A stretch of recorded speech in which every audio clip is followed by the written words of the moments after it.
Exato, nessa igreja? Tem alguém nessa noite? Senhor, seja bem-vindo, viu? Aqui é a casa do Senhor também. É a casa de oração para todos os povos. Amém. Louvado seja Deus porque você veio. Nessa noite nós estudaremos talvez um dos temas mais centrais e importantes da mensagem do Apocalipse 14. Inclusive, essa é a mensagem mais especial do livro do Apocalipse, porque é uma mensagem direcionada à igreja remanescente. Se você não veio na sexta-feira, a mensagem vai ficar um pouco prejudicada para você, porque na sexta nós falamos um pouquinho sobre o conflito, né, da igreja de Deus nos últimos dias. A gente viu ali o dragão que desceu do céu, teve ali uma grande guerra com Miguel e seus anjos. E aí ontem nós vimos ali sobre o conflito que se instalará próximo ao fechamento da porta da graça, relacionado à marca da besta. Nós vimos ontem Apocalipse 13. E hoje nós então estudaremos uma mensagem que é uma das mensagens mais importantes e mais centrais de toda a Bíblia. Mas antes, vamos mais uma vez fechar os nossos olhos e falar com o Papai do Céu. Querido Deus, obrigado, Senhor, porque desde a sexta-feira a Tua palavra foi aberta. Eu tenho certeza que ela não voltou vazia. Amém. Porque aprendemos, ó Pai, grandes lições espirituais para aquecer o nosso coração e nos preparar também para a volta de Jesus. Amém. E nesta noite, Senhor, mais uma vez queremos te pedir que o Senhor possa falar conosco. Que o homem mais uma vez saia de cena, para que o Senhor entre em cena. Amém. E que nós possamos, ó Deus, por meio da Tua palavra, sair daqui com a certeza que tivemos um encontro com Jesus. Amém. Derrama, Senhor, o Teu Espírito aqui neste lugar. Amém. Que este altar, Senhor, se transforma como palco para a manifestação da Tua glória. Amém.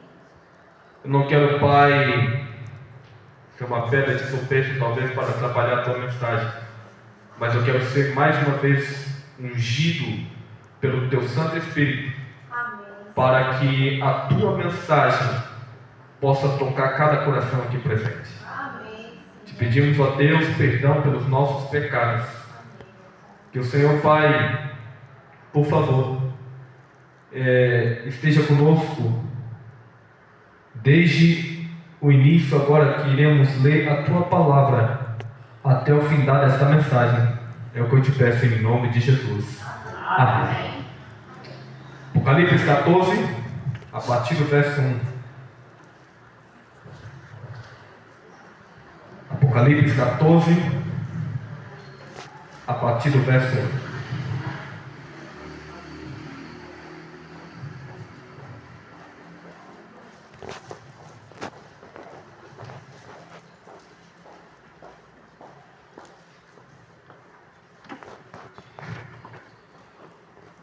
O ancião me disse que eu posso pregar até 10 horas hoje, viu? Como é meu último dia, já vou embora mesmo.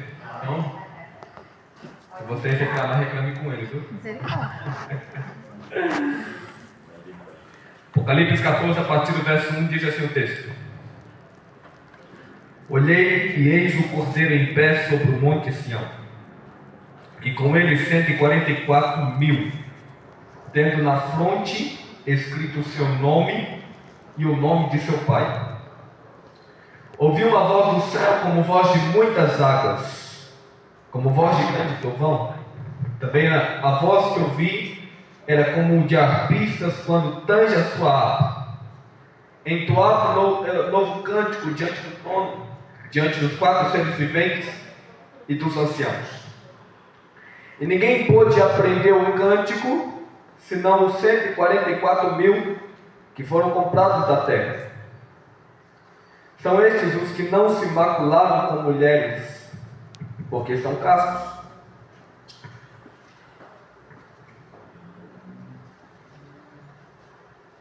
São eles os seguidores do Cordeiro por onde quer que vá. São os que foram redimidos entre os homens, primícias para Deus e para o Cordeiro. E não se achou mentira na sua boca, não tem mácula. Via um anjo voando pelo meio do céu, tendo um evangelho eterno para pregar aos que se assentam sobre a terra, e a cada nação e tribo, língua e povo, dizendo em grande voz: temei a Deus e dai glória, porque é chegada a hora do seu juízo, e adorai aquele que fez o céu e a terra, e o mar e a fonte das águas. Verso 8: seguiu-se outro anjo segundo, dizendo: caiu a grande que tem dado a beber a todas as nações do vinho da fúria da sua prostituição. Seguiu-se este e outro anjo terceiro, dizendo em grande voz: se alguém adora a besta e a sua imagem, e recebe a sua marca na fronte ou sobre a mão, também esse beberá do vinho da cólera de Deus, preparado sem mistura, do cálice da sua ira. E será atormentado com fogo e enxofre diante dos santos anjos e na presença do Cordeiro. A fumaça do seu tormento sobe pelo século dos séculos, e não tem descanso algum, nem de dia, nem de noite. Os adoradores da besta e da sua imagem, e quem quer que receba a marca do seu nome. Aqui está a perseverança dos santos, os que guardam os mandamentos de Deus e a fé em Jesus. Amém. Amigos, João aqui está observando os preparativos para uma batalha final entre dois grandes poderes que estão em conflito.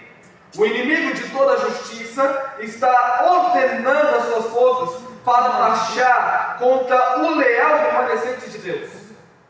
E aqui a própria América, que nós vimos ontem, que em primazia seria campeã da liberdade, ela esquecerá sua história, e com tal combinação de forças malignas, todo mundo está aclamando agora a grandeza da besta e da sua imagem. Então, como poderá o verdadeiro cristianismo sobreviver? Amigos, estamos em uma guerra. E talvez estamos no meio desta guerra. Uma guerra de um conflito cósmico entre o bem e o mal. E com dramática instituição, o profeta depressa, ele focaliza ali uma outra cena. Não contemplaremos agora os poderes operadores da terra, mas o grande vitorioso que está em companhia do Cordeiro no Monte Sião. Que contraste, amigos! O nome do seu pai, não o sinal da besta, está escrito agora na sua testa. Essas pessoas que estão inseridas nessa guerra têm o nome do seu pai, chamado Jesus de Nazaré. Amém. E esses são aqueles que é uma representação dos 144 mil, que é um número simbólico daqueles que foram fiéis até a morte. Um número simbólico daqueles que permaneceram firmes diante da mensagem que foi adulterada por algumas pessoas, mas esse grupo, esse remanescente, permaneceu fiel à Santa Bíblia. Eles são um grupo especial, o mesmo grupo que nós vemos no capítulo 7, na abertura dessa profecia. Este grupo, ele estava ainda na terra, cercado por inimigos, mas prontos para ser selados com o selo do Deus vivo. Eles foram congregados de todas as nações, e no capítulo 14, esse mesmo grupo está agora sendo visto como o próprio Deus. Enquanto observa, João, ele é cativado pelo som de um cântico, é como o rolar de muitas águas, a voz de uma grande multidão. 46 vezes no livro do Apocalipse ouve-se as vozes, e são essas vozes quase sempre vozes de vitória. Não é apenas um cântico de vitória, é também um cântico de uma experiência. E somente os que passaram pelo tempo de angústia, que permaneceram firmes pela verdade de Deus, quando todo mundo se maravilharam após a bênção e que testemunharam os terríveis efeitos das 7 últimas pragas, poderão unir-se a este grupo especial. Este é um novo cântico, porque ele registra uma nova experiência e é majestoso e sublime, embora um cântico suave, um cântico doce, um cântico novo, um cântico que nunca foi cantado pelos seres terrestres. E o mais maravilhoso cântico no céu ou na terra, como quando o arpista tange a sua harpa. E somente aqueles que experimentaram pela salvação podem aprender esse cântico. Os que constituem este grupo especial são incontaminados na vida e na doutrina. A mulher, como nós vemos, é uma representação da igreja em profecia. Em Apocalipse 17, verso 5, nós temos o quadro de uma mulher impura com suas filhas, as quais participam da mesma natureza que foi corrompida. E essa mulher é chamada de mistério, a grande Babilônia. Essa é a igreja apóstata que reina sobre os reis da terra. Embora isso tenha tido a sua aplicação através dos séculos, em sentido especial, o seu cumprimento específico será justo antes da volta de Cristo. Mas os 144 mil, a Bíblia diz que eles não se contaminaram com essas mulheres ou igrejas apóstatas, porém eles mantinham uma fé pura, uma fé que não foi imaculada com os falsos ensinos, com as falsas fábulas, com os falsos ensinamentos. Essas pessoas mantiveram fiéis à palavra de Deus. Amém. A igreja que está esperando pelo retorno do Mestre é descrito como a representação das 10 virgens de Mateus capítulo 25. São virgens porque elas têm fé pura, guardam os mandamentos de Deus, elas possuem a fé em Jesus Cristo. As lâmpadas das 10 virgens que estavam nas suas mãos era a expectativa do símbolo da palavra de Deus, a qual Davi um dia declarou ser a lâmpada para os seus pés. O salmista diz assim: lâmpada para os meus pés é a tua Palavra. palavra. Então, amigos, não basta possuir a lâmpada, é preciso também ter o olho, uma profunda experiência cristã que veio por meio da presença do Espírito Santo de Deus. Lembra que eu falei na sexta-feira da igreja que estava com a lua debaixo dos pés? Essa lua debaixo dos pés é a representação da palavra, é a representação de uma igreja que não se contaminou com as falsas doutrinas, que nunca tiveram fundamento bíblico. A expressão, amigos, no verso 4, para primícias, significa primeiros frutos, que tem uma referência à qualidade de todos os remidos da terra. Esses são os primeiros em qualidades. Eles foram comprados dentre os homens e foram separados de hábitos pecaminosos e da conversação mundana. Eles não foram seduzidos pelo engano do diabo. Em sua carta à igreja, João ele diz que quando Jesus aparecer, nós seremos semelhantes a ele. Ser semelhante ao Mestre é a mais elevada conquista espiritual. Imagina você parecer com o próprio Deus, a ponto das pessoas olharem para você e dizer para você: este é um filho de Deus, esta é uma filha do Senhor.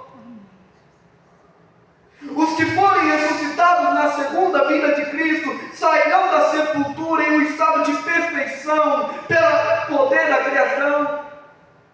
Os que estiverem vivos para testemunhar da segunda volta de Cristo terão percebido e progredido até a perfeição pela graça e pelo poder da presença do Espírito. E isso também é a manifestação do poder criador. A Bíblia diz que na sua boca não se achou nenhum engano. Aqui está uma descrição da parte de Deus do vitorioso remanescente que aguarda a vinda do seu mestre. Tiago diz assim: se alguém não tropeça em palavra, o tal varão, ele é perfeito. Sofonias, descrevendo a igreja remanescente, ele diz que ela não cometerá uma iniquidade, nem proferirá mentira, e na sua boca não se achará uma língua enganosa.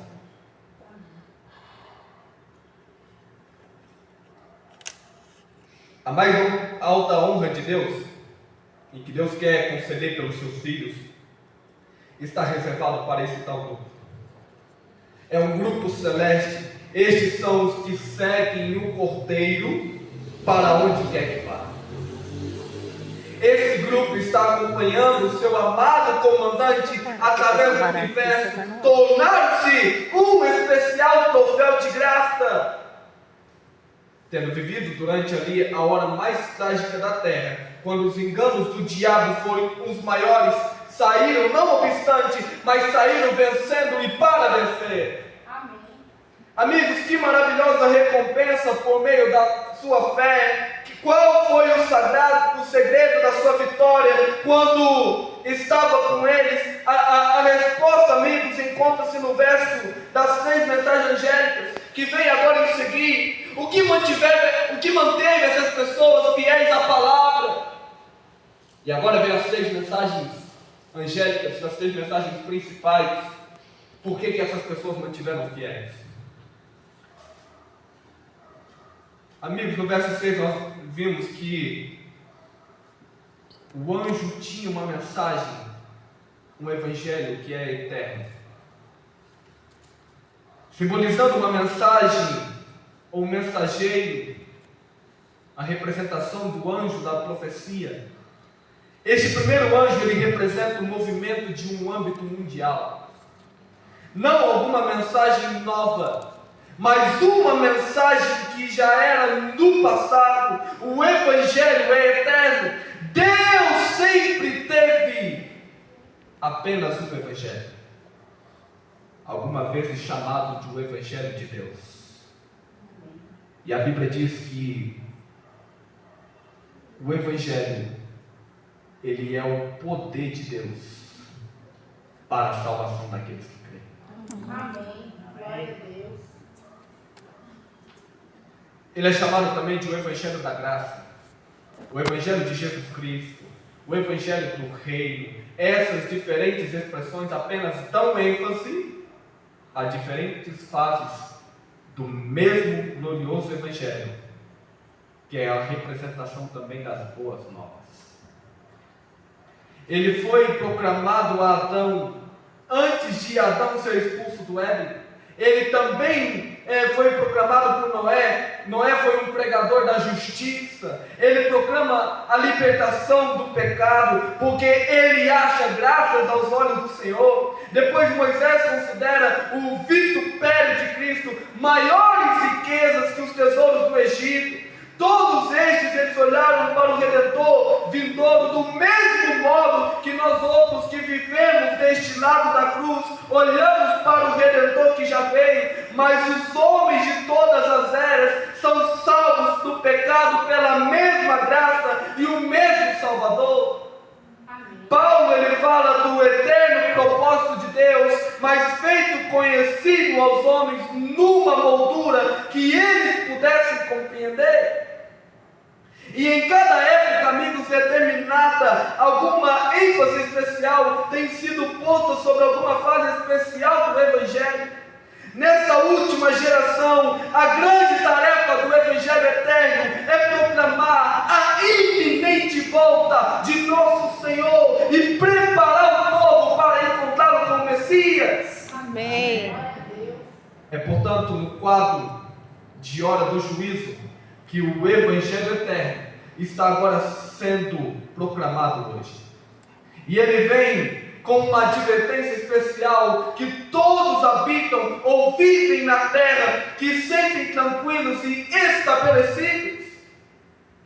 E de seu vantajoso ponto de observação no santuário celestial, João ele contempla dramáticos acontecimentos. 3 anjos são agora enviados do quartel-general de Deus, por assim dizer, como num trabalho de recrutamento. É lhes ordenado que se apressem com mensagens especiais a toda nação, a todo tribo, a toda língua, a todo povo. Deve essas pessoas alistar ao exército de Deus.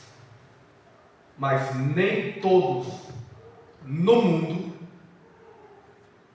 fizeram uma decisão definitiva de pertencer a Deus ou de Satanás de modo completo. E multidões no vale da decisão é outra descrição do profeta. Na hora mesma do juízo de Deus, milhões ouvem as mensagens e uma grande multidão se arregimenta ao chamado do capitão de sua salvação e se une às fileiras de Deus. Juízo é inerente ao Evangelho de Cristo, pois somente no juízo se revelará a justiça de Deus, o seu caráter vindicário. E nesse ajuste, somente os nomes dos vencedores estarão ali sendo retidos no livro da vida do Cordeiro. Amém. Quando Paulo pregava, ele olhava para frente, ele olhava para o juízo. Amigos, ele falava de temperança e da justiça de Cristo que haveria de vir. Esta é a verdade para a nossa geração. Amigos, a hora do juízo já soou. E este anúncio do juízo é um chamado para adorar ao Criador, ao tempo em que a besta e a sua imagem está reclamando culto de todas as partes das nações. Deus ele convida os homens a adorar aquele que fez o céu e a terra. Amém. Deus ele convida os homens a adorar o único e verdadeiro Deus.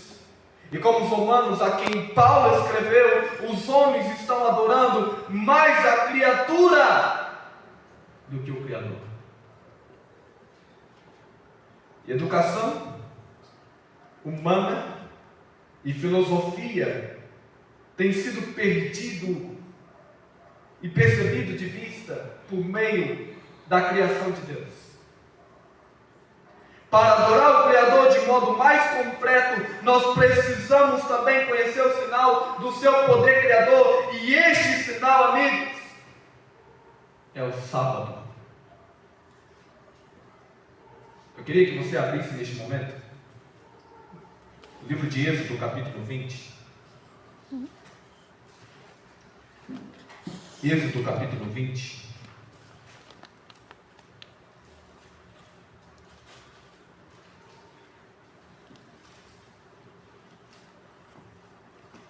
Verso 11. Êxodo capítulo 20, verso 11.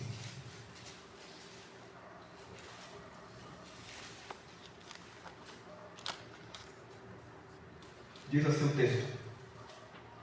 Êxodo 20, verso 11. Porque em 6 dias fez quem? O Senhor. Os céus e a terra, o mar e tudo que neles há. Ao 7º dia, o que ele fez? Descansou. Por isso o Senhor abençoou o dia de quê? Sábado. E o santificou. Amém.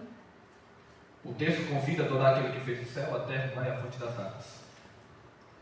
Quando nós olhamos agora para Êxodo 20, nós vemos uma declaração do próprio Deus falando: eu fiz o céu, a terra, o mar e a fonte das águas, dei tudo para você, para que agora você descanse.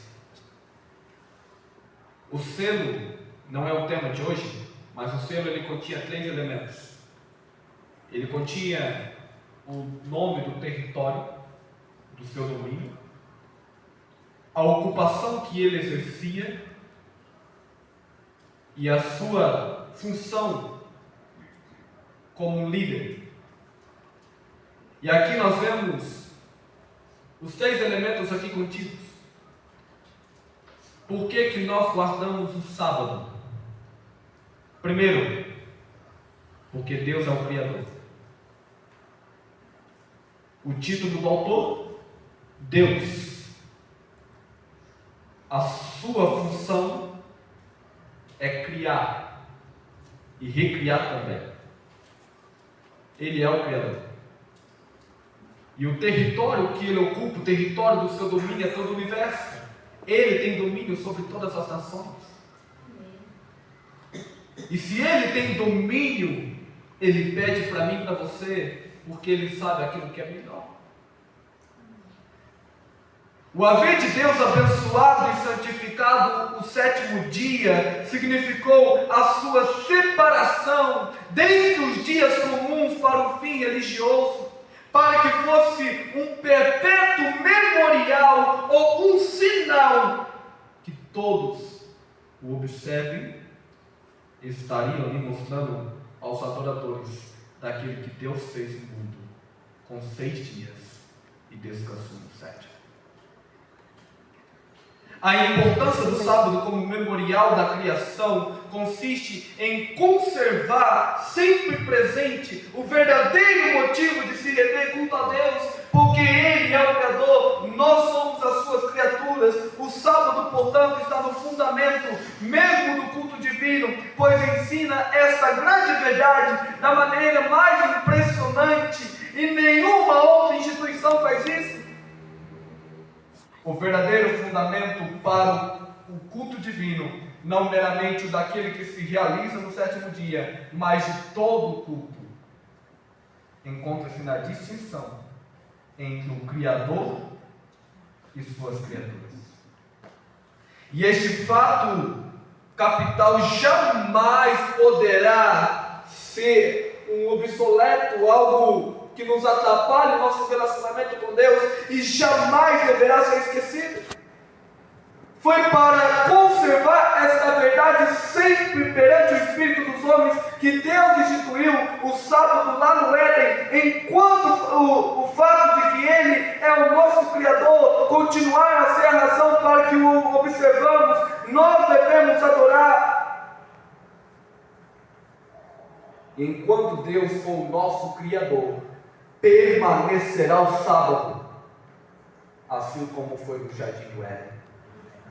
Enquanto o fato de que Ele é o nosso Deus continuar sendo um sinal de memória disso, tivesse sido o sábado universalmente guardado, diz o livro Grande Conflito, os pensamentos e as afeições dos homens teriam sido dirigidos ao Criador como objeto de reverência e culto, e teriam, amigos,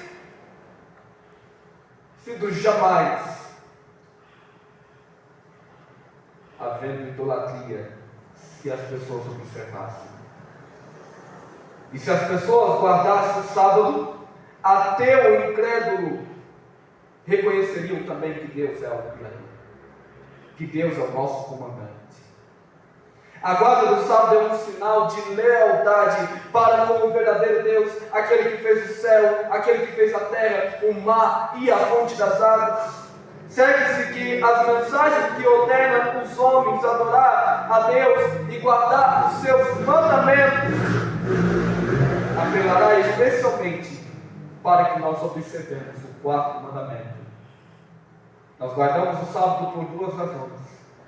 Ele é o nosso Criador, mas Ele também é o nosso Redentor.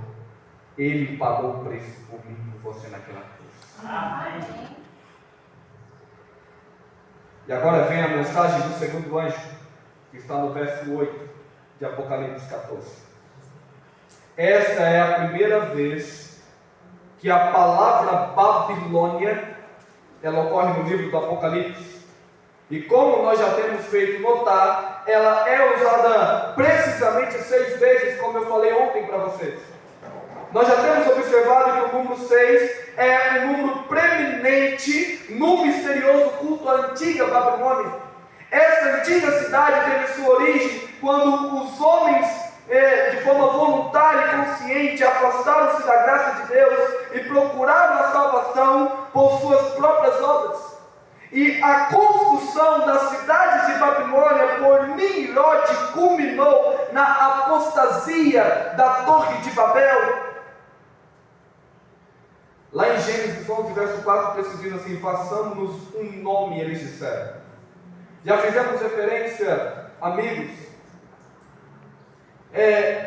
no capítulo 13 ontem, a essa deliberada e organizada apostasia. Todo aquele projeto estava em direto desafio à promessa de Deus de que Ele jamais voltaria a destruir o mundo por um dilúvio. O nome pela qual eles desejariam ser lembrados era Babi-Hil. Babi-Hil significa a porta de Deus. Mas Deus enviou-lhes uma confusão e jamais concluíram ali o projeto. E Deus chama o lugar ali Babel ou Babilônia, que significa uma confusão. A sua torre, que devia ser um monumento ao seu orgulho, torna-se um memorial de sua loucura. E desde aquele dia até o dia de hoje, Babilônia tem simbolizado apostasia, arrogância, confusão e salvação humanamente arquitetada. E duas antigas cidades, Jerusalém e Babilônia, são postas em contraste nas Escrituras. Salem significando a paz, Babel significando a confusão. Uma dessas cidades, Jerusalém, torna-se o centro do grande reino terrestre de Deus. A outra, Babilônia, torna-se o centro do governo terrestre de Satanás. No Novo Testamento, especialmente no livro do Apocalipse, essas duas cidades representavam dois reinos espirituais. Parte da tríplice mensagem de Deus hoje é: caiu Babilônia. Os cristãos, a exemplo dos antigos edificadores de Babel, volveram-se do Evangelho eterno para seguirem a sua própria direção, com a teoria da evolução substituindo o relato bíblico da criação. E está sendo proclamada hoje, não só nos centros de saber, mas mesmo também diante dos púlpitos. E o efeito dessa moderna teoria evolucionária sobre a crença cristã é muito tremendo. A fé está sendo sutilmente minada. O professor Randall, da Universidade de Colômbia, ele afirmou que hoje parece que a grande tradição moral hebraico-cristã, a parte mais antiga de nossa herança, está se desfazendo cada dia mais em pedaços aos nossos olhos. O homem que confia na ciência física para descrever o mundo não encontra um lugar concebível em que possa encaixar uma divindade. Jamesique, ele expõe a verdade sobre o cristianismo de uma forma literal assim: que os protestantes liberais abandonaram a crença na infalibilidade verbal da Bíblia. Para dar ênfase a isso, ele cita e recita declarações recentes de certos líderes modernistas, os quais parecem deleitar-se em expressar uma forma bombástica da incredulidade nas doutrinas cardeais do verdadeiro cristianismo. Um pregador um dia disse assim, que nós cremos que Jesus foi um ser humano, que ele nasceu de modo normal. Para nós, a morte de Jesus não foi em essência diferente da morte de outros heróis. Olha o que está sendo pregado nos púlpitos. Resumindo, o que ele estava dizendo era: hoje a antiga crença de que Jesus reaparecerá no céu, que proverá um dramático julgamento no mundo, deriva de uma convicção cristã universalmente aceita e muito influente para a esotérica doutrina de uma memória. Uma vez que o homem moderno aceita o que os historiadores lhe dizem sobre a verdade do universo, e uma vez que ele aceita o que os cientistas lhe dizem sobre a natureza do processo evolutivo, ele não pode crer, tão especular subversão dos negócios do mundo para ocorrer. As nações e até mesmo muitas igrejas estão embriagadas com o vinho intoxicante da Babilônia. Como os antigos babilônios, enfurecidos pelos seus ídolos, eles desafiaram a Deus e eles foram derrotados, e assim encontrará também a moderna Babilônia a sua condenação. A antiga Babilônia pode ter sido curada, mas ela recusou a verdade de Deus. Como a cidade antiga, a moderna Babilônia também está rejeitando o conselho divino. E uma vez que despreza a palavra de Deus, ela se torna na realidade uma morada de demônios e culto de todo espírito imundo, conforme diz Apocalipse 18, verso 2. Cada doutrina falsa encontrada na antiga Babilônia, espiritismo, adoração ao sol, uma representação do domingo. Para você ter uma ideia, o domingo, ele vem da palavra em inglês Sunday. Sunday significa dia do sol, o dia que os pagãos adoravam. Ontem, para quem estava aqui ontem, nós falamos sobre a marca da besta. E nós vimos que a marca da besta, o sinal da besta, significa uma adoração ao falso sábado, ao dia de domingo, que é uma representação também da Babilônia. E Deus, ele está chamando o seu povo para que se separe dela. Ele diz assim, em Apocalipse 18, verso 4, sai dela, povo meu, para que não sejais participantes dos seus pecados, para que não continue maculando com falsas doutrinas, para que não continue vivendo uma vida contaminada por um evangelho que só fala de bênção, mas não fala da cruz, por um evangelho que fala de prosperidade, mas não fala da graça, por um evangelho que só fala de vitórias, mas não fala de sofrimento. Esse é um evangelho mistificado que está sendo pregado por aí.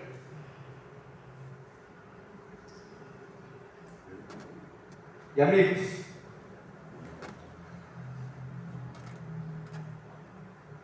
o verso 9 e 10 diz assim, se alguém adora a besta da sua imagem e recebeu o seu sinal em sua testa ou na sua mão, também o tal beberá do vinho da ira de Deus que se deitou não misturado no cálice de sua ira. Nenhuma outra mensagem em toda a Bíblia ela é tão solene como essa. E ela vem com especial significado em vista da apostasia mundial e o boicote profetizado no capítulo 13, quando será imposta a obediência universal ao poder apóstata. Seja o que for o sinal da besta, deve ser alguma coisa muito clara e definida. O vinho não misturado da ira de Deus não seria reservado para punir uma ofensa desconhecida. E mais, amigos, o sinal da besta tem sido hoje de uma contradisposição com o sinal de Deus. Ou seja, este selo, ou este sinal do seu poder criador, como nós já vimos, é o dia de repouso, o verdadeiro sábado. E segue-se, portanto, que o selo ou sinal desta universal apostasia será o dia de repouso instituído pelo homem, ou um falso dia de culto, o domingo. Uma representação da Babilônia. Então, quando a igreja começa a cair na sua fé apostólica, gradualmente ela aceita as práticas pagãs. Falsos ensinos tomaram agora o lugar da verdade. De modo especial, a igreja aceitou um falso dia de culto. Na Revista Católica de março de 1894, página 809, diz assim, ela tomou o domingo pagão e fez um domingo cristão. E assim o domingo pagão, dedicado a Pauper, tornou-se o domingo cristão, dedicado a Jesus. Está na Revista Católica. Amém.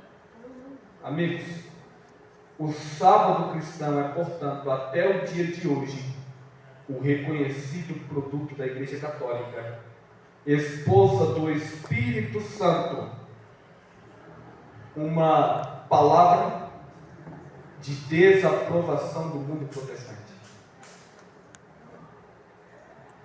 O falecido cardeal Gibbons de Baltimore diz em seu livro que podeis ler a Bíblia do Gênesis ao Apocalipse e se não encontrareis uma simples linha autorizando a santificação do domingo.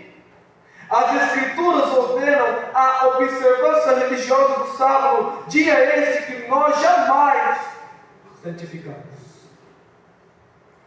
Em uma carta escrita em 8 de outubro de 1901, Thomas Chandler, do cardeal Gibbon, diz que foi a Igreja Católica que autorizou e sancionou a mudança do dia do Senhor do sétimo dia para o primeiro dia da semana. Isso ela o fez desde o início da sua experiência, e numa obra católica, eles dizem assim: como podeis provar que a igreja tem poder para ordenar festas e dias santificados? E a resposta deles é pelo próprio fato de haver mudado o sábado pelo domingo. Então, em outra obra, eles dizem assim: tendes algum outro modo de provar que a igreja tem poder para instituir festas de guarda? E eles respondem dizendo: não tivesse ela tal poder e teria podido substituir a observância do sábado do sétimo dia para o primeiro dia da semana, o domingo, mudança para a qual não há qualquer autoridade escriturística.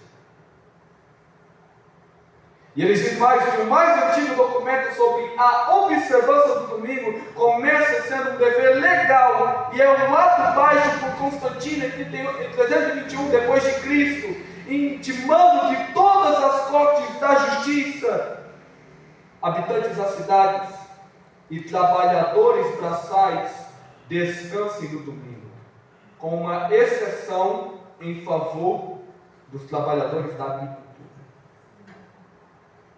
E o sinal da apostasia é assim claramente identificado. O terceiro anjo adverte contra o recebimento deste sinal. Mas não conhecemos tudo que deve ser conhecido sobre isso, nem podemos conhecer até o desdobramento final dos acontecimentos, porque a luz que recebemos sobre a terceira mensagem angélica é legítima. O sinal da besta, ele é exatamente o que tem sido proclamado, porque nem tudo que se refere a este assunto é compreendido, nem compreendido será até que tenha sido completamente aberto o rolo do livro. Antes que o Salvador apareça em grande glória, cada alma terá feito a sua escolha de obedecer ou não à lei de Deus. E grandes sucessos estão hoje diante da igreja. Uma lei internacional exigirá uma obediência universal ao falso poder de Roma. Mas os que aceitarem tais leis desonrarão a Deus e estarão quebrando os seus mandamentos. É então que o homem recebe o sinal da besta. E não antes que as coisas estejam claramente definidas. Todo mundo tem ouvido a mensagem de Deus. Terão os homens recebido o sinal da besta, porque rejeitaram o assim diz o Senhor. Deus, ele tem leis, porque ele quer que as suas leis sejam uma forma de protegimento para o seu povo. E essas pessoas são leais testemunhas. Deus, ele tem leais testemunhas à sua igreja. Deus, ele tem pessoas sinceras que se unirão ao povo de Deus. Eles amam a sua palavra e estarão vivendo segundo toda a luz que receberam. Ninguém recebeu, amigos, o sinal da besta até agora. Há cristãos verdadeiros em todas as igrejas, inclusive na comunidade católica romana. Ninguém é condenado sem que haja recebido uma iluminação, nem se compenetrado da obrigatoriedade do quarto mandamento, mas quando for expedido o decreto que impõe o sábado puro, o clamor do terceiro anjo adverte os homens contra a adoração da besta e do falso sábado para o verdadeiro sábado. Então os que ainda persistirem na transgressão receberão o sinal da besta. Antes que o Senhor retorne, todo indivíduo será compelido a fazer a sua escolha. Os que recusarem obedecer aos poderes da terra, qualquer preço que guardarem a fé em Jesus, serão, amigos, segregados da sociedade. Sabe por quê? Assim como foi Daniel que recusou comprometer a sua fé, proferiu aceitar o decreto de morte antes de negar o seu Deus, tendo assim miraculosamente salvo do poder dos leões, assim será também na última crise com que permanecerem fiéis aos mandamentos do céu. Então que os voluntários e conscientemente escolherão obedecer ao poder apóstata e receber o sinal da besta, essas pessoas vão beber do vinho da ira de Deus. Eu quero que vocês leiam de novo o verso 12 de Apocalipse 14, e eu quero terminar com esse verso. Apocalipse 14, verso 12.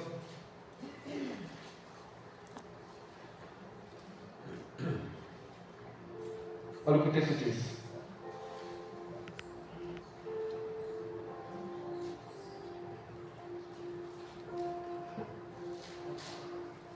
Aqui está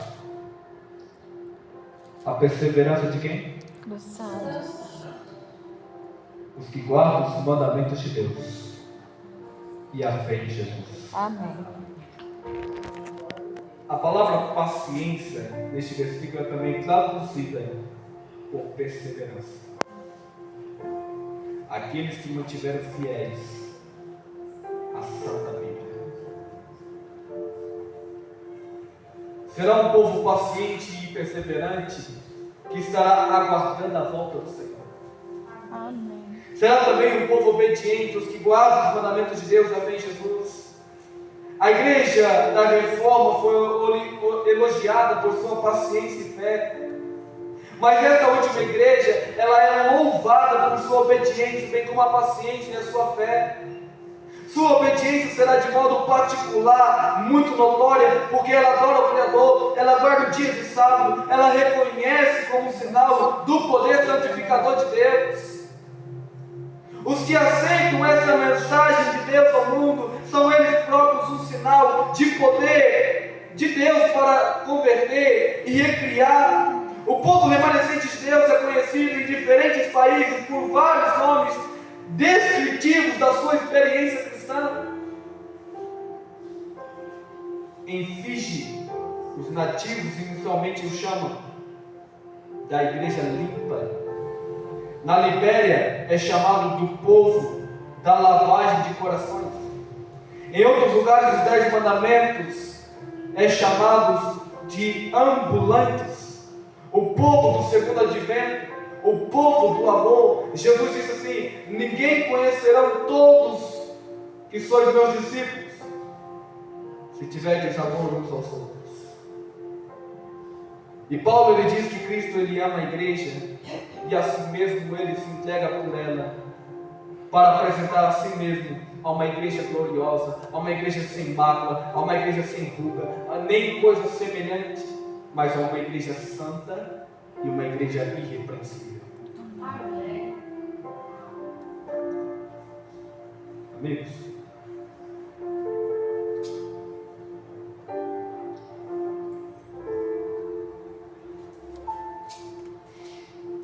quando Jesus ele estava naquela cruz, de braços abertos, ele estava pensando em você, porque ele veio com um propósito de salvar a sua igreja. esta igreja que ele veio salvar é aquelas pessoas que preferiram deixar as práticas e deixar de obedecer às doutrinas da Babilônia para obedecer, assim diz o Senhor. Essa igreja que Jesus naquela cruz estava ali derramando as suas gotas de sangue, ele estava olhando para você, pensando em você, de que um dia esse povo que uniria a sua igreja, uma representação do corpo de Cristo, que aceitaria Jesus como Senhor, como Salvador da sua vida, que obedeceria os mandamentos, que obedeceria a sua palavra, esse povo iria agora pregar o Evangelho eterno, mesmo em meio às perseguições. Esse povo perseveraria até o fim, e esse povo receberia o selo de Deus, porque essas pessoas, mesmo ao sofrimento da perseguição, essas pessoas entenderam que a esperança é Jesus. Essas pessoas entenderam que a única solução para a nossa vida é Cristo. Ele não é uma opção, Ele é a única saída. Amém. Essas pessoas, assim como eu e você, entenderam que Deus, Ele nos chamou para sair da Babilônia, porque Ele quer nos salvar. Amém. E Ele quer nos levar para a Nova Jerusalém. Amém. A mensagem não é nova. O Evangelho ele é muito antigo, mas ele é mais atual do que o jornal que vamos ver amanhã. Esse Evangelho ele é poderoso. Esse Evangelho ele é um Evangelho transformador. Jesus ele está dizendo para mim e para você nessa noite, filho e filha, eu quero que você tenha uma vida, e uma vida em abundância, Amém. uma vida eterna. Mas para isso, não se contamine a sua vida com falsos ensinos que não têm fundamento bíblico. Mas entregue o seu caminho ao Senhor, confia nele, o mais ele fará por você. Amém. Agrada-te do Senhor, faça a vontade de Deus, cuide das coisas de Deus, busque primeiro o reino, porque o mais Ele fará. Amém. Qual que é a sua decisão? Eu sei que eu estou falando para alguém aqui que ainda não está aguardando verdadeiramente o dia de sábado, conforme a Bíblia diz. Talvez não esteja fazendo a vontade ainda do Senhor, conforme a Bíblia diz. Nisto conhecereis verdadeiramente os que são os seus discípulos, se vos amardes uns aos outros. E amor não é necessariamente você exigir que a pessoa faça algo. Amor é você doar algo de si. E as pessoas que estão ao seu redor precisam conhecer de você o Deus que você serve. Quando a Bíblia diz que o anjo está voando, proclamando em grande voz, significa que esse anjo, esse mensageiro, que é eu e você, está agora levando uma mensagem de urgência contra os falsos ensinos da Babilônia e anunciando para o mundo que a esperança ainda continua sendo Jesus. Amém. Neste momento você vai ouvir um louvor. Enquanto você escute essa música, medite na letra deste hino, tome a sua decisão nesta noite e continue sendo o povo até que Ele venha, o povo que guarda os mandamentos de Deus e tenha fé em Jesus.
Todo-Poderoso Deus, obrigado, Senhor, porque a Tua palavra deixa a certeza de que o Senhor é a nossa única esperança. De que nela, Pai, encontramos o poder transformador, que é Cristo Jesus. Pai querido, nós louvamos o Teu nome porque o Senhor nos conduziu a essa igreja. Uma igreja, Pai, que nasceu na profecia e que terminarão pregando a Tua palavra como cumprimento também profético, porque essa igreja tem a esperança na volta de Jesus. Amém. Essa igreja acredita, Pai, pelo poder da Tua palavra, de que o Senhor regressará nas nuvens dos céus. E quando esse dia chegar, Paizinho, todas as pessoas que mantêm a sua vida fiéis à palavra serão achadas nesse dia com seus respectivos nomes escritos no livro da vida do Cordeiro. Amém. Aqui, Pai, está um pequeno grupo, mas um pequeno grupo muito feliz, Amém, Senhor. porque na Tua palavra, Senhor, nós encontramos a solução de todos os nossos pecados, que é a Tua graça, que um dia se manifestou para que todos alcançassem a vida eterna. Amém. Que o Senhor derrama o Teu Espírito, o Espírito Santo sobre as nossas vidas. Amém, Senhor. Nos consagre, Senhor, nesses últimos dias da história deste mundo, Amém. para que possamos ser instrumentos nas Tuas mãos, Amém. que possamos ser um mensageiro que leve, ó Pai, uma mensagem de urgência às pessoas, convidando para sair de Babilônia e para unir ao povo que subirá para a Nova Jerusalém. Amém. Dá-nos, a Deus, a Tua paz. Obrigado por esse final de semana que passamos aqui nessa igreja. Te agradecemos, ó Deus, porque a Tua palavra não volta vazia. Amém.